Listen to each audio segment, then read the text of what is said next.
the B-Town blog in Burien, Washington, with music by the brilliantly talented Fro-Magnum Man.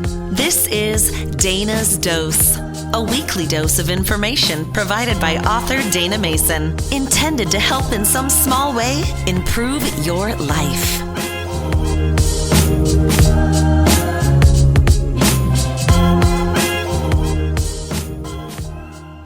Welcome to Dayna's Dose. Today's topic is the power of choice. Make decisions for your best life. Life's greatest gift is choice.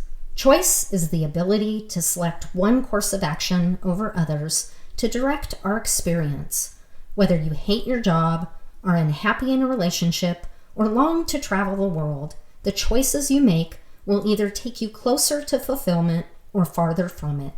Decisions cause mental fatigue.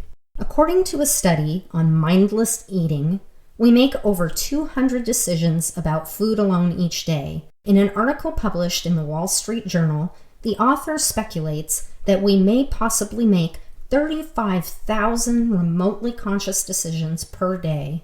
That's a lot of decisions. It's no wonder by the end of the day, the last thing we want to do is make another decision, even choosing something as simple as what to eat for dinner. Making decisions causes mental fatigue. The more choices we make throughout the day, the more our brain struggles to make them and eventually begins to look for shortcuts. Without a mental break, this can cause us to choose impulsively or to do nothing due to exhaustion.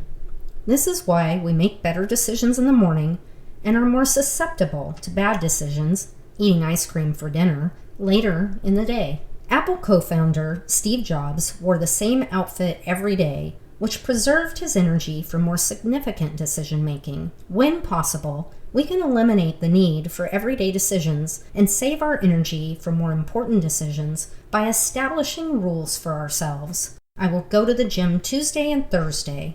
I will not have more than 2 cups of coffee. I will prepare my clothes for tomorrow before I go to bed.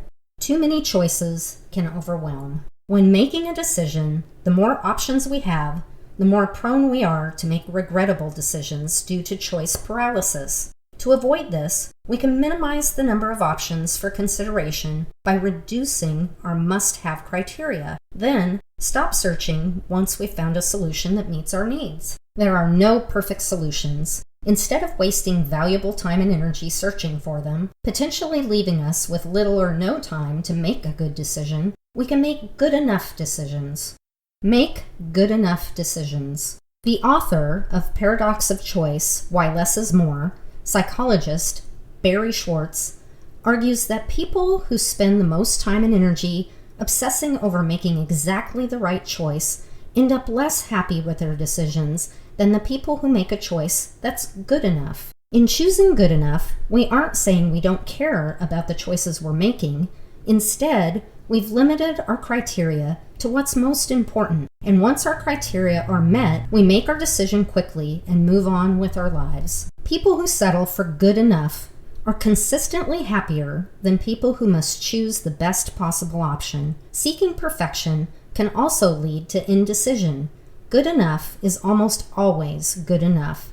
If it doesn't work out, we can simply make another good enough decision. Failure is a beautiful necessity. When we make decisions, we're motivated not only by the opportunity for gain, but also by the fear of loss, of failure.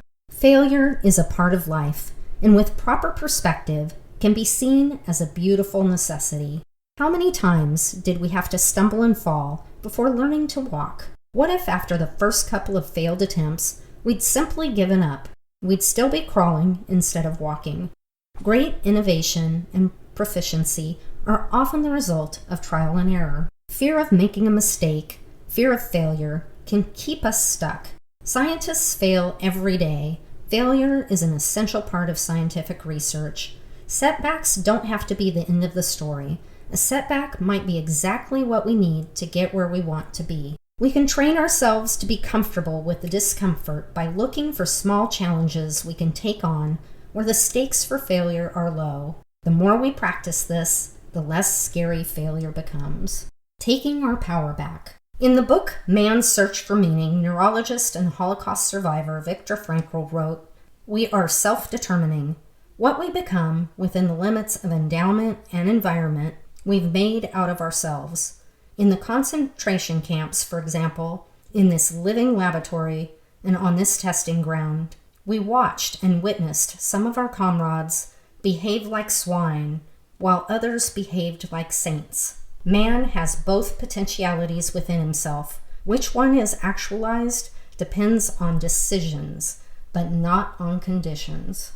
We always have a choice. Even in a concentration camp, we can choose how to respond to our circumstances. Psychologist Marsha Linehan, who created dialectic behavior therapy, teaches radical acceptance. Radical acceptance means that we acknowledge what is, rather than fight or reject reality, and at the same time figure out what to do about it and make the situation better. Not by trying to change other people, but by changing what we are thinking and doing. Sometimes we may not like our current options, but that doesn't mean we don't have a choice. It simply means we don't see a good choice.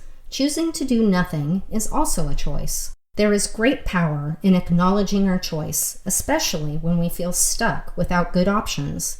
We can acknowledge, I choose this. I choose to stay at this job I hate. I choose to stay in this unhappy relationship.